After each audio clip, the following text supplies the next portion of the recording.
Welcome back to Budget Hawk Channel. Today we're going to go over a budget for a dual income household with 2 children in it.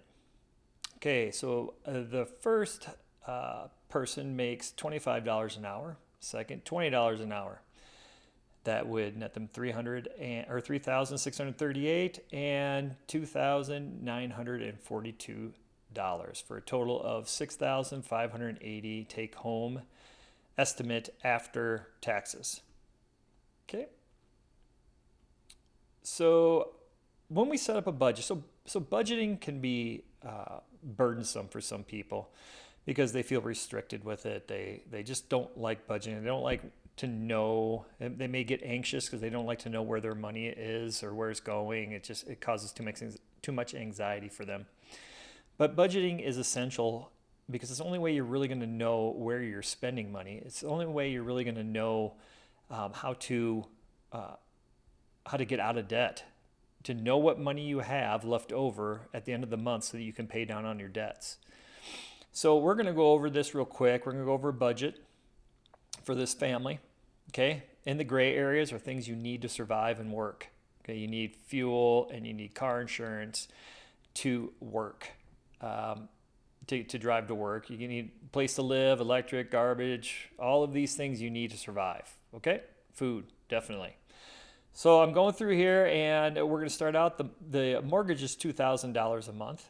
Okay? All this column over here is when you put amount down here, it's going to subtract it from this side.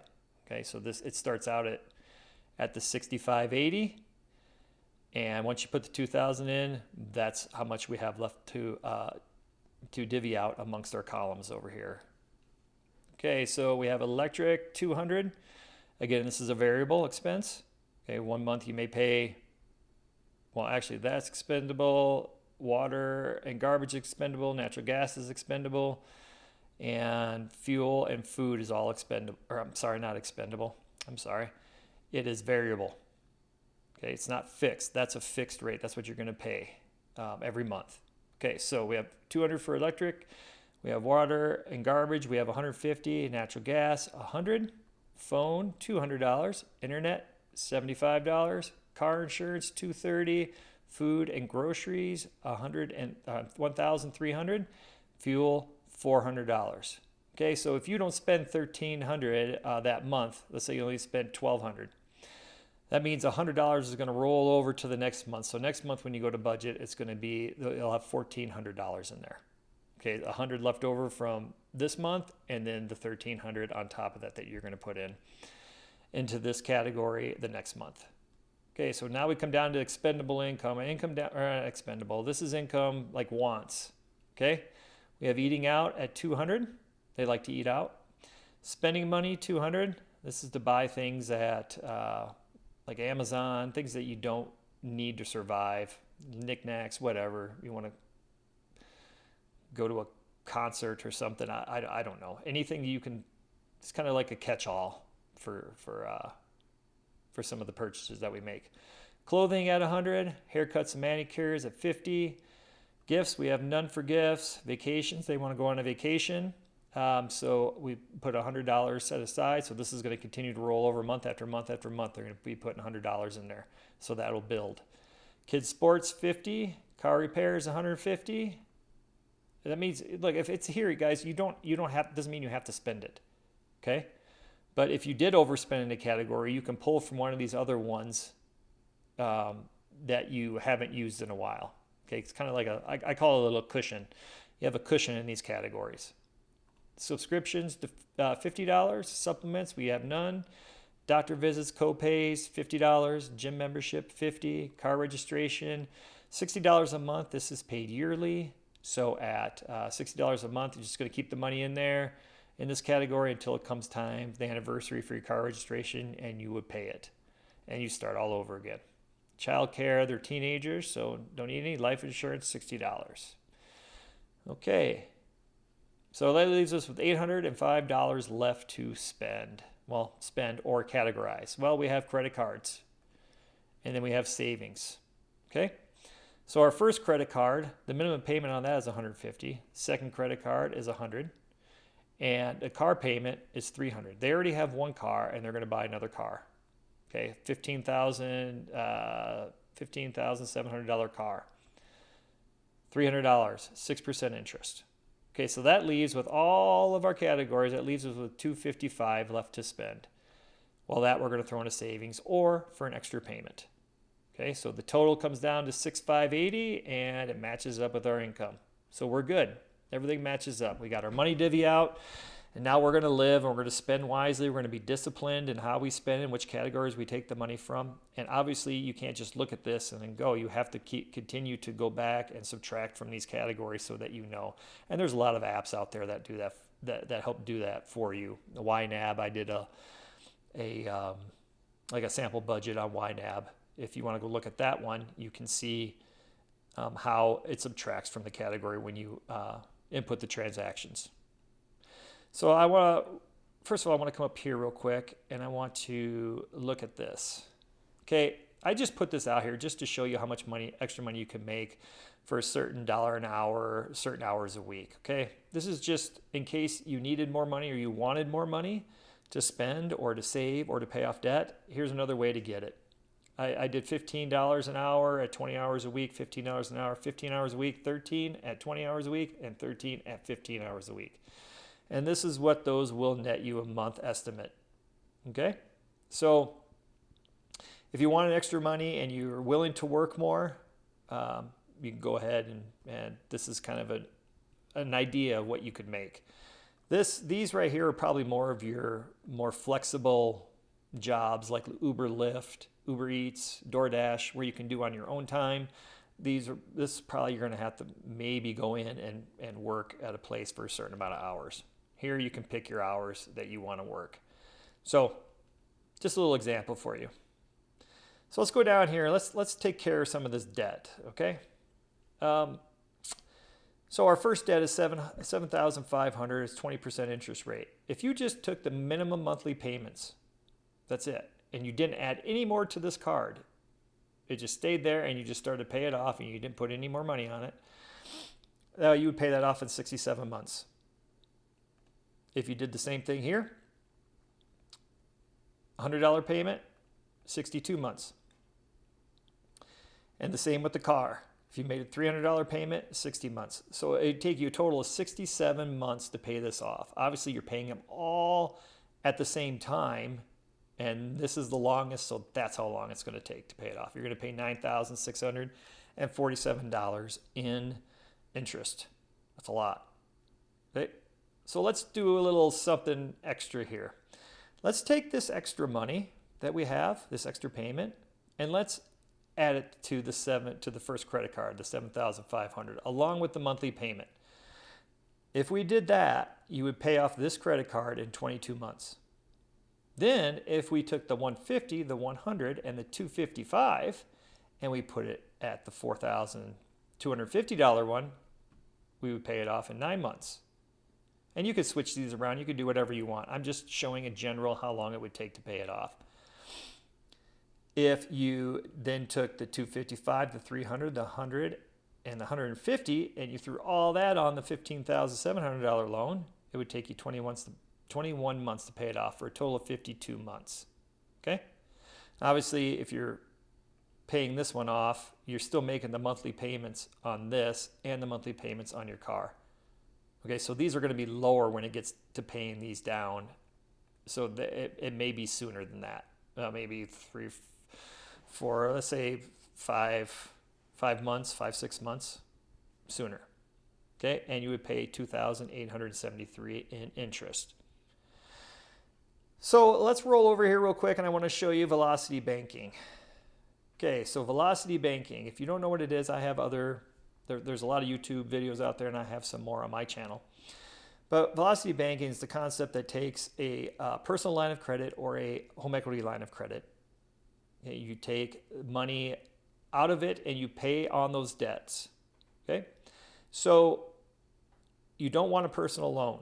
You want a personal line of credit. Okay, the personal line of credit, you're able to use that money over and over again. A personal loan, you're not. Once you pay it back, you paid it back, and that's it. You don't get to borrow from it again. So you could use, so like this one, we get them a $20,000 PLOC, and they would put $11,750 on it, which is the 2 credit cards. It's these 2 credit cards they're going to put on it. Okay. And they still have, $18,000 or $8,000 left, that if an emergency happened, they had money they could borrow from.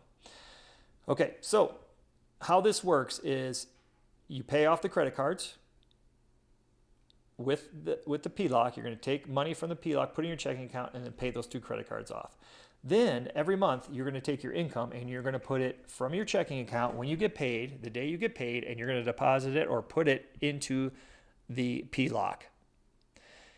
And then when your expenses, so your income, your paychecks come in, twice a week, every week, just depending on when you get paid. It doesn't matter when you get paid, just put it in that day into your PLOC, because that knocks down the balance. Okay, that's how velocity banking works. It knocks down the balance, which knocks down the amount of interest you pay in a month, because it's calculated on a daily basis. Okay, so you put your income in, then you're going to pull your expenses you're going to take the money out of the PLOC for your expenses that you can put in your checking account, and you're going to pay those from your checking account. Okay, so you're using this as a checking account. Your checking account, your actual banking checking account, only is is like a medium. It's a place to put the money to pay something. That's it. Okay, so and here's your interest, and here's the total left over. Okay, so we're going to do that every month. Okay, we're just going to keep putting our paycheck in, keep pulling our expenses out and paying them. Okay, over and over again. This keeps the interest low. Okay, we're going to come down here to month 13. Month 13, we notice something changes. Okay, expenses stay the same, and the income stays the same for 1 year, for 12 months. The 13th month, something changes. We notice the balance on the 13th month is lower than our income. And PLOCs and HELOCs don't allow you to put more than the limit. So that means when you deposit your first check, you can't deposit the full amount. You have $226.07 left over. Okay, that has to stay in your checking account. But you are going to pay this. Okay, it just depends on when you get paid. If this is saying you get paid once a month, you would slap all of it in there. But you get the idea. Whenever your check comes in, you put the money in. So with this, I'm just trying to keep it simple here and just using one time of a payment being put in. Or I'm sorry, one time of your income being put in. So I just put it all together in one shot. But now we get down to here and we have we can only put in what we owe. That puts our new balance to 0. Then we're going to pull out our expenses. There's our interest. And here's what is left over. Okay, this is our new balance. But throughout the month, we're going to pull our expenses out. But towards the end of the month, we're going to take this $226 that's in our checking account from our income. And we're going to put it into the PLOC. Okay, so this minus this equals our new monthly balance. Okay, we're going to do it again. We're only going to put that amount in. We have this much left over. We're going to take out our expenses at the end of the month. We're going to take our $475.88 and we're going to put it into the PLOC, and that'll bring our balance from this to here. Okay? Why is that $18,000, you're asking? Well, that's because we added the car loan to this. So by the time the 13th, 14th month rolled around, we're going to owe about $13,000 on that $15,700 loan, car loan. So we're going to take the remaining balance of that $13,000 loan, and we're going to slap it on. We're going to take it out of the PLOC, and we're going to pay the car loan off. Okay? So that's where the $13,000 comes from. Okay. So that brings our balance up to $18,226. Again, now we're going to put our full amount of income in because we can. Okay, so the full income comes in. We're going to keep doing the same thing all the way through, all the way down till we get down to here. Month 32. Month 32, we run into the same problem we ran into up top. our income is more than what we owe on the PLOC. So we're going to put what we owe on the PLOC, pull our expenses out. We're going to keep the leftover money from our income in our checking account. At the end of the month, we're going to take our expenses out. Here's our interest. At the end of the month, we're going to put this back into the PLOC, and we're going to have $5,831 minus 7303 equals our new balance on month 33. We're going to do the same thing. We can only put in what we owe. We're going to take it out. Now, this interest is going to be much lower. It just depends on when you pull your expenses out and when you put your income in. It's not going to be this high, these interest rates, okay? Actually, none of these interest rates are probably going to be that high. This is at 11% loan, by the way. It's 11%. Okay, remember, we just rolled a 6% loan into an 11% loan. Okay, and we're going to continue to do this over and over and over again. We're only going to pay what we owe. We're going to keep the extra money in our savings account. At the end of the month, we're going to take that money and we're going to put it into the PLOC, knocking that balance down further, all the way down until we get down to $420 on month 40. Why $420? Well, if we come back over here, we have enough in our expendable. All these are paid off now. All this becomes expendable income or savings or extra payments or whatever. It all becomes, what is that? That's 4, 5, 6, 7, 8. $805 we have now of cash flow. All right. So we can pay from our cash flow, pay this off, and we're done. Now we can stop using the PLOC and go back to using our checking account and paying our expenses and keeping our income in our checking account. We can go back to that if we want. If somewhere along the line in here you decided to take or you had a medical expense of $4,000, you would just pull it from the PLOC, pay it off, and then just keep putting your paycheck in, pulling your expenses out over and over and over again every month until it's paid off. That's the wonderful thing about velocity banking and using lines of credit as a way to pay down debt, as a way to have money in case of emergencies. And that's why I like velocity banking. So if we come back down here and we look, we had spent $2,639 in interest over 40 months. And if we did this, it'd take 52 months and we'd be paying $200 more on this end. So sometimes velocity banking, you pay off sooner and you pay less interest. Sometimes you end up paying more interest. It just, you'd have to do the math to figure out if it works for you or not. Another thing about velocity banking that I like is, especially my wife and I, we are not people that like debt. But we like to spend money too at the same time. So if we have expendable income, the chances of this income, this $255, the chances of us putting it towards this debt, even though we don't like debt, we won't. We'll be more apt to spend it. But if we use velocity banking, now all of it's together, all of our debt's in one place, and all of our income and all of our expenses are coming out. And now we are more apt to be more disciplined doing the velocity banking way than to just taking our cash flow and paying off the debt. So I hope that helped. Have a great day. Thanks.